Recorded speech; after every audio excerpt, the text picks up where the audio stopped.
नमस्कार साथियों, स्वागत है आप सभी का। आज हम जिस एक महान व्यक्तित्व के जीवन के बारे में कुछ उनकी जो विशेषताएं रही है, उपलब्धियां रही हैं, जिनका भारतीय समाज को एक महत्वपूर्ण योगदान है, जिसकी अमिट छाप वो भारतीय संविधान जो समाज है उस पर हमें देखने को मिलती है। ऐसी शख्सियत है महात्मा ज्योतिबा फूले जी, जिनकी आज जयंती है। उस पर हम सभी उनकी और उनके जो योगदान है उनके प्रति कृतज्ञ हैं और उन्हें इस जयंती पर शत शत नमन करते हैं, क्योंकि आज महात्मा ज्योतिबा फूले की 200वीं जयंती है। जो महान विचारक, समाजसेवी और दार्शनिक थे, जो 1873 में सत्यशोधक समाज के संस्थापक रहे हैं, जिन्होंने महिलाओं के लिए पहला स्कूल खोला। और ऐसे ही एक शख्सियत थी इनकी जो धर्मपत्नी है, सावित्रीबाई फूले जी, जिनका भी एक तरह से देखा जाए तो बहुत बड़ा योगदान है भारतीय समाज को, जिन्होंने महिलाओं की शिक्षाओं के लिए बहुत ज़्यादा प्रयास किए। क्योंकि आज 11 अप्रैल है, जो केवल एक तारीख नहीं है बल्कि सामाजिक क्रांति की एक उज्जवल शुरुआत का प्रतीक है। एक दिन महान समाज सुधारक महात्मा ज्योतिराव गोविंदराव फूले की जयंती का पावन अवसर है। एक ऐसे व्यक्तित्व का जिन्होंने अन्याय, भेदभाव के खिलाफ अपनी पूरी जिंदगी को समर्पित कर दी। वे सिर्फ एक सुधारक नहीं थे बल्कि क्रांतिकारी सूर्य थे, जिन्होंने उस अंधेरे को चुनौती दी थी जहां शिक्षा और समानता पर कुछ लोगों का अधिकार समझा जाता था। उन्होंने समाज के उन वर्गों के लिए ज्ञान के द्वार खोले जिन्हें सदियों से उन्हें वंचित रखा गया था। ऐसी शख्सियत है महात्मा ज्योतिबा फूले जी। तो उनके जो जीवन है उसको हम जानने का प्रयास करते हैं कि ऐसे शख्सियत है जो महाराष्ट्र के सतारा में जिनका जन्म हुआ 11 अप्रैल को।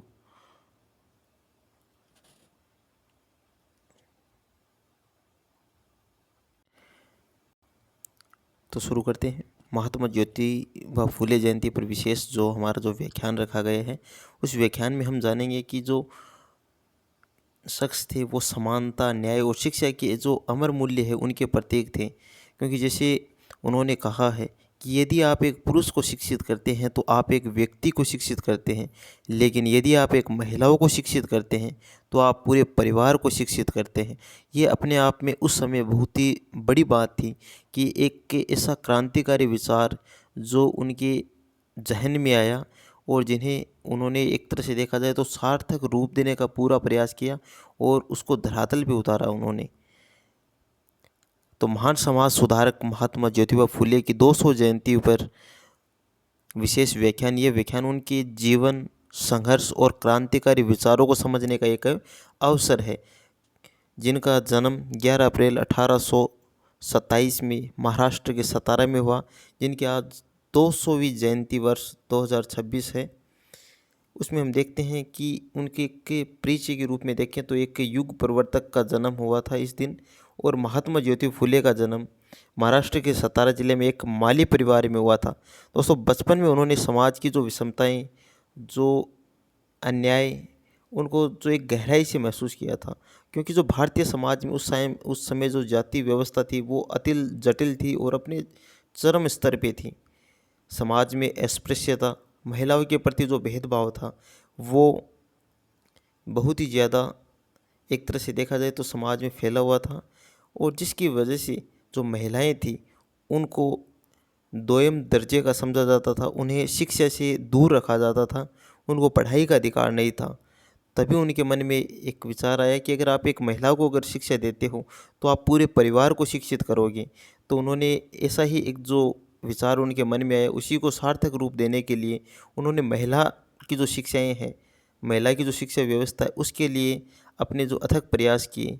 और उसी का परिणाम था कि उन्होंने महिलाओं के लिए पहला जो आवासीय जो विद्यालय था उसकी शुरुआत की अपनी धर्मपत्नी सावित्रीबाई फूले के साथ मिलकर।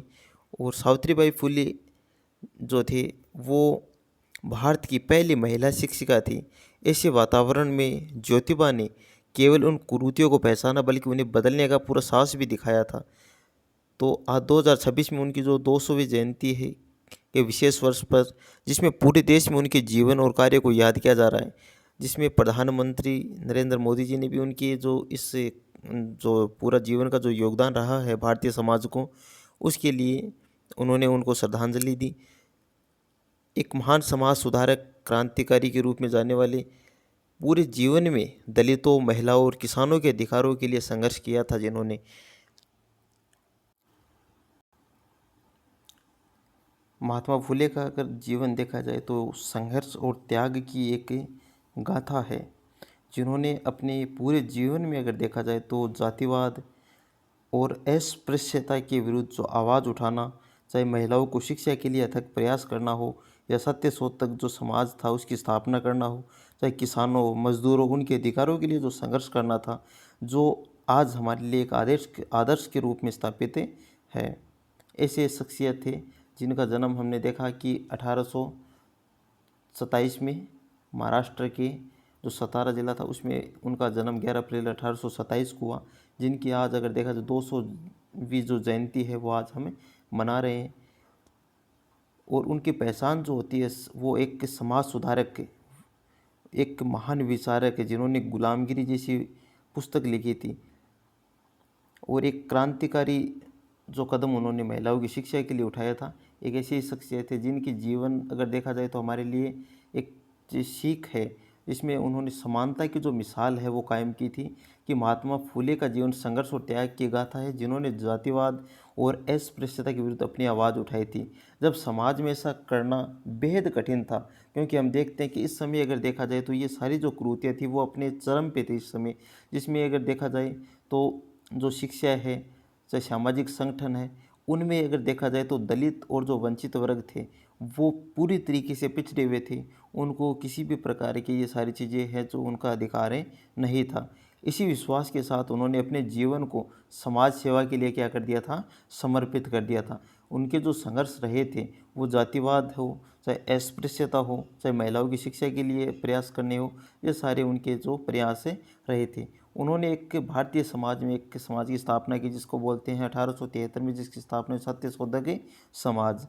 महात्मा फुले ने 1873 में सत्यशोधक समाज की स्थापना की, जिसका अगर देखा जाए तो एक सामाजिक न्याय का प्रमुख मंच बना जो आगे चल गए। और इसका उद्देश्य था कि सत्य की खोज करना, अंधविश्वास का खंडन करना, जो समाज में पाखंड जो फैले हुए थे, चाहे सभी वर्गों को समान अधिकार दिलाना हो, चाहे वंचित वर्गों को आगे लेके आना हो, चाहे महिलाओं की शिक्षा के लिए कुछ विशेष व्यवस्थाएं करनी हो, इन सभी चीज़ों के लिए जो सत्य शोधक समाज था वो अपने जो महत्वपूर्ण जो प्रयास किए समाज में सुधार के लिए, इसी के माध्यम से फुले जी ने हजारों लोगों को जागृत किया और अपने अधिकारों के लिए लड़ने की क्या दी थी, प्रेरणा दी थी। अगर उनका अगर ज्ञान की जो मुक्ति का मार्ग था उसके जो अगर देखा जाए तो उनके जो प्रयास थे, तो उनका जो अटूट जो विश्वास था समाज की जो परिवर्तन की कुंजी है, तो उन्होंने कहा जो शिक्षा है उसी से समाज को क्या किया जा सकता है, बदला जा सकता है। क्योंकि हम देखते हैं कि उनके जो विचार थे, उनके वंचित वर्गों की शिक्षा नहीं मिलेगी तब तक समाज में अज्ञानता और गुलामी है वो नहीं मिटेगी। इसीलिए उन्होंने जो पुस्तक लिखी उसका नाम था गुलामगिरी। जब उस समय जब लड़कियों की शिक्षा को पाप माना जाता था, तो फुले दंपति ने इसी रूढ़ी को तोड़ने का साहस दिखाया था। 1848 में लड़कियों के लिए एक पहला स्कूल खोला और समाज की रूढ़ियों को सीधे क्या दी थी, चुनौती दी। फिर 1850 के दशक में उन्हें वंचित वर्गों के बच्चों के लिए विद्यालय स्थापित किए थे। 1860 के दशक में हम देखते हैं तो शिक्षा के माध्यम से महिलाओं का जो सशक्तिकरण का जो अभियान था उसने उसकी शुरुआत की। 1873 में सत्यशोधक समाज है उसकी स्थापना है, जो शिक्षा का जो प्रचार प्रसार है उसका क्या लिया था, उन्होंने संकल्प लिया था। फुले दंपति ने शिक्षा के माध्यम से वंचित वर्गों को सशक्त बनाने का संकल्प लिया और अपने जीवन का मूल उद्देश्य बनाया कि समाज में शिक्षा है उसका व्यापक क्या होना चाहिए, प्रचार प्रसार होना चाहिए। उनके इस साहसी कार्यों ने न केवल भारत में महाराष्ट्र में बल्कि पूरे भारत में जो शिक्षा से जुड़े जो आंदोलन थे उनको गति देने का काम किया था। ज्ञान के प्रकाश के रूप में हम देखते हैं कि यदि आप एक पुरुष को शिक्षित करते हो तो आप व्यक्ति को शिक्षित करोगे, सिर्फ एक व्यक्ति तक ही शिक्षा रहेगी। यदि आप एक महिला को शिक्षित करते हो तो आप पूरे परिवार को शिक्षित करते हो। ऐसी सोच रखने वाले एक जो महान शख्सियत थे वो थे महात्मा ज्योतिबा फूले।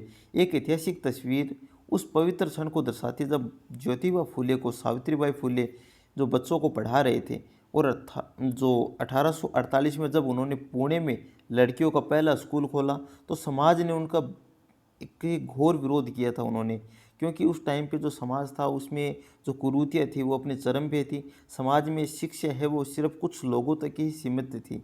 जो महिलाएं तो उस समय शिक्षा के बारे में सोच भी नहीं सकती थी। बाकी जो दलित है, वंचित वर्ग है, वो भी शिक्षा से बहुत ज़्यादा क्या थे, दूर थे। इसलिए उन्होंने जो महिलाओं की शिक्षा के लिए उन्होंने जब लड़कियों के लिए पुणे में जब स्कूल खोला तो उन पे पत्थर फेंके गए, उन्हें जाति से बाहर कर दिया गया। लेकिन उस दंपत्ति ने हिम्मत नहीं हारी। सावित्रीबाई फूले जिन्होंने भारत में पहली महिला शिक्षिका माना जाता है, पति के साथ मिलकर इस क्रांतिकारी जो कार्य था उसको आगे बढ़ाने का प्रयास किया, और कंधे से कंधे मिलाकर उन्होंने ज्योतिबा फूले का क्या दिया था, साथ दिया था। उनके स्कूल में न केवल लड़कियां बल्कि दलित और पिछड़े वर्ग के बच्चे भी पढ़ते थे। उस समय क्रांतिकारी कदम था जो, जब निचली जाति के बच्चों को स्कूल में प्रवेश नहीं मिलता था, उस समय अगर देखा जाए तो फुले दंपति ने शिक्षा की अलग जगाई थी। और इसको अगर देखा जाए तो शिक्षा को केवल ज्ञान अर्जन का साधन नहीं बल्कि सामाजिक जो मुक्ति का जो हथियार है वो मानते थे ज्योतिबा फुले शिक्षा को। क्रांतिकारी और जो विचार थे उनके और उनके द्वारा जो किए गए तो जो कार्य थे उनमें हम देखते हैं कि जो उनके चाहे किसानों से जुड़े, चाहे अधिकार के लिए संघर्ष करना हो, चाहे जो विधवाओं से जुड़े जो पुनर्विवाह का जो प्रस्ताव था उन पे भी उन्होंने अपने विचार रखे थे कि जो विधवाएं हैं उनको पुनर्विवाह या अंतर्जातीय विवाह करने का क्या था, मतलब अधिकार है वो मिलना चाहिए, और अंधविश्वास और पाखंड है उसका खंडन होना चाहिए। ये से जो विचार थे वो किसके थे, महात्मा ज्योतिबा फूले के थे। तो किसानों और मजदूरों के अधिकारों के लिए संघर्ष करना हो, चाहे जमींदारी व्यवस्था के शोषण के खिलाफ आवाज़ उठानी हो, तो उन्होंने किसानों के अधिकारों के लिए आवाज़ उठाई। चाहे विधवा या पुनर्विवाह, जिनका पुनर्विवाह और अंतर्जातीय विवाह के वो समर्थक थे। विधवा को सम्मान से जो बहिष्कृत कर दिया जाता था, फूले जी ने उन्हें सम्मान दिलाने का कार्य किया था। अंधविश्वासों और पाखंडों का खंडन, उन्होंने धर्म के नाम पर चल रहे शोषण और कर्मकांडों का विरोध किया और तर्कसंगत विचारों को बढ़ावा दिया था। प्रधानमंत्री मोदी का जो अंतरांजलि जो 200वीं जयंती पर विशेष जो मतलब उनके जो विचार थे उनमें हम देखते हैं कि प्रधानमंत्री मोदी ने एक विशेष ब्लॉग लिखकर उनके प्रति आदरांजलि जो अर्पित की है। इस ब्लॉग में पीएम मोदी ने फूले जी के उन विचारों पर प्रकाश डाला जो आज भी क्या है, अत्यंत प्रासंगिक है। तो हम देखते हैं कि जो समानता और न्याय की जो बात हम आज करते हैं कि समाज में प्रत्येक वर्ग को क्या मिलना चाहिए, समानता मिलनी चाहिए, प्रत्येक वर्ग को न्याय मिलना चाहिए। तो वो जो विचार है वो आज भी जो विचार थे जो हज़ारों साल पहले जो महात्मा ज्योतिबा के जो विचार थे उन्हीं से प्रभावित है। तो फुले जी का जो सपना एक ऐसे भारत का था जहाँ पर नागरिकों को समान अधिकार मिले। महिला सशक्तिकरण की बात हो जाए तो महिला और वंचित वर्गों के अधिकारों के लिए संघर्ष के लिए उन्होंने पीएम मोदी ने उनको नमन किया। और महिला शिक्षा की बात की तब एक तरह से देखा जाए तो शिक्षा की बात उन्होंने जब की जब इसकी कल्पना भी नहीं की जा सकती थी, तब उन्होंने महिलाओं की जो शिक्षाएँ थी उनके लिए अलग जगाने का काम किया था। उनके विचार वो आज भी क्या है, बहुत ज़्यादा प्रासंगिक है, ऐसा मोदी जी ने कहा है। उनके विचार आज भी प्रासंगिक है। पीएम मोदी के ब्लॉग में इस बात पर जोर दिया गया। फूले के विचार आधुनिक भारत की नीतियों में जीवित है आज भी। अब अगर देखा जाए तो आज भी उनके प्रेरणादायक जो कथन है वो हमें देखने को मिलते हैं, क्योंकि उन्होंने समाज में एक तरह से देखा जाए तो 3 जो मुख्य स्तंभ थे उनके विचारों के, वो थी शिक्षा, समाज में समानता और न्याय। इन तीनों को वो बहुत ज़्यादा क्या मानते थे, महत्वपूर्ण मानते। यदि आप एक पुरुष को शिक्षित करते हो, ये जो विचार है जो हमने पहले भी देखा है, तो एक महिला को शिक्षित करते हो तो पूरे परिवार को शिक्षित करते हो। दूसरा था कि शिक्षा चाहे पुरुष हो या महिला हो, सभी के लिए क्या है, प्राथमिक आवश्यकता है। सभी को क्या मिलनी चाहिए, शिक्षा मिलनी चाहिए। सभी का शिक्षा का क्या है, अधिकार है। किसी भी व्यक्ति को अन्याय सहन नहीं करना चाहिए, चाहे वह स्वयं पर हो या फिर किसी और पर हो। तो अत्याचार या अन्याय के खिलाफ क्या उठानी चाहिए, आवाज़ उठानी चाहिए। ऐसे जो विचार थे वो महात्मा ज्योतिबा फूले के थे। ये विचार हमें याद दिलाते हैं कि शिक्षा केवल किताबी ज्ञान नहीं है बल्कि एक सशक्तिकरण का माध्यम है। फूले जी चाहते थे कि हर व्यक्ति, चाहे वह किसी भी जाति, लिंग, वर्ग का हो, अपने अधिकारों के प्रति जागरूक हो और अन्याय के विरुद्ध खड़ा हो सके। ऐसे जो विचार थे महात्मा ज्योतिबा फूले के थे। महात्मा की जो उपाधि थी उनको जो दी गई थी वो एक शख्सियत थे जिनका नाम था विठलराव कृष्णराजी वाडेंकर, जिन्होंने ज्योतिबा फूले को महात्मा की उपाधि देकर संबोधित किया था और 1888 में ये उपाधि प्रदान की थी, जिसमें महात्मा का अर्थ था महान आत्मा। ये सम्मान के जीवन उनके, एक तरह से देखा जाए ये जो सम्मान था उनके जीवन भर का जो अथक संघर्ष था, उसका जो त्याग था, समाज के कल्याण को जो सर्वोपरि रखने का जो विचार था, उनके लिए एक तरह से देखा जाए तो उनके लिए जो महात्मा की जो उपाधि थी वो एक तरह से देखा जाए तो उन पे बहुत ज़्यादा सुशोभित होती थी, ये उपाधि थी वो। इस उपाधि का महत्व था कि उस समय जब समाज में जाति वर्ग के आधार पर भेदभाव चलता था, एक दलित व्यक्ति को महात्मा कहकर पुकारना स्वयं में एक क्रांति थी। यह उपाधि केवल एक नाम नहीं बल्कि एक संदेश थी कि महानता जन्म से नहीं कर्म से मिलती है। तो उन्होंने कर्म प्रधान जो व्यवस्था थी उसको महत्व दिया था। इस उपाधि ने फूले जी के कार्यों को राष्ट्रीय स्तर पर मान्यता दिलाई, उनके संदेश को और व्यापक बना दिया। आज जब हम महात्मा फूले कहते हैं तो उसके सम्मान, त्याग, क्रांति की भावना समाहित होती है। 1888 में महात्मा ज्योतिबा फूले को महात्मा की उपाधि वर्ष दी गई थी, विठलराव वाडेंकर के द्वारा प्रदान की गई थी, जो 200 वर्ष पूर्ण हुए जिनकी आज विशेष जयंती है। और 1873 में जिन्होंने सत्य शोधक समाज की स्थापना की थी। निष्कर्ष के रूप में हम देखते हैं कि उनके द्वारा जो हमें अमूल्य विरासत सौंप के गए थे, उन्होंने महात्मा ज्योतिबा फूले का जीवन और कार्य आज भी करोड़ों लोगों के लिए प्रेरणा स्रोत है। उन्होंने जिस भारत का सपना देखा था, जहां हर व्यक्ति को समान अधिकार, जहां शिक्षा मिले सभी को, जाति, लिंग, किसी भी आधार पर समाज में भेदभाव नहीं हो, वह सपना आज भी हम देखते हैं, जो आज भी क्या नहीं हुआ है, पूर्ण नहीं हुआ। तो जिसके प्रेरणा स्रोत रहे हैं वो कौन रहे हैं? फूले जी रहे हैं। महात्मा फूले का जीवन और कार्य आज भी करोड़ों लोगों के लिए प्रेरणा स्रोत है, विशेषकर उन वंचित वर्गों के लिए जिन्होंने समाज में संघर्ष करना पड़ता है। और उनके विचारों को आत्मसात करना भी हमें ज़रूरी है कि जैसे उनकी शिक्षा से जुड़े हुए चाहे विचार हो, चाहे समानता से जुड़े हुए विचार हो, चाहे न्याय से जुड़े हुए विचार हो, उन्हें आज हमें क्या करना चाहिए? आत्मसात करना चाहिए, उन्हें हमें अपनाना चाहिए और उन विचारों को एक तरह से देखा जाए तो धरातल पे उतारने का प्रयास हमें करना चाहिए। आने वाली पीढ़ियों के लिए क्या है, तो उन्होंने कहा कि जो समानता और न्याय का मार्ग है वो प्रशस्त करने का कार्य करेंगे। और उनकी एक तरह से देखा जाए तो हम अगर वो सारे कार्य करने में अगर सफल होते हैं तो एक उनको एक सच्ची श्रद्धांजलि होगी। तो हमें संकल्प लेना चाहिए कि जो महात्मा फूले की 200वीं जयंती पर हमें शिक्षा, समानता और न्याय के मार्ग पर चलेंगे और यही उनकी आत्मा को सच्ची श्रद्धांजलि होगी। तो एक ऐसी शख्सियत के बारे में हमने जाना जिन्होंने भारतीय समाज में बहुत ज़्यादा क्रांतिकारी परिवर्तन करने का प्रयास किया और जिन्होंने एक तरह से देखा जाए तो बहुत हद तक क्या पाई थी? सफलता पाई थी। ऐसे शख्सियत थे महात्मा ज्योतिबा फूले। तो दोस्तों आज के लिए बस इतना ही। मिलते हैं किसी नई वीडियो में किसी नई जानकारी के साथ में।